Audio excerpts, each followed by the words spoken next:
Natural gas. In this video, we're going over my trade idea of the week and the day-by-day probability model. So let's start off with the technical analysis on the winner chart. We remain in positive MACD. We're still off of overbought levels with the RSI. With the 4-hour chart, we're approaching back to positive MACD as we're seeing increase in the green MACD bars, but we're still below the 200 moving average, this green line, and that is at a price of $4.21. With the daily chart, we are in slightly positive MACD. As with the trade idea, I'll be trading UNG. My trade position size for it is less than 1% of my portfolio. My long entry is at $13.18, and that is this range here. My sell target is at $14.26. My stop loss is at $12.89.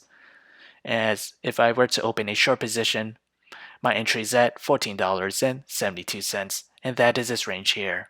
My sell target for it is at $13.49. My stop loss is at $15.21. So whichever entry price were to hit first, that will be my position of the week. So how did I develop these trade ideas?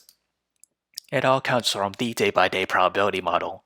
As we progress to the 5th day or week of trading, natural gas has a 40% chance to climb between 0 to 5.5%. To the downside, it has a 40% chance to fall between 0 to negative 5.5%, and a 20% chance to fall between negative 5.5 to negative 11%. So if you enjoyed this content, feel free to like, comment, subscribe, and thank you for watching.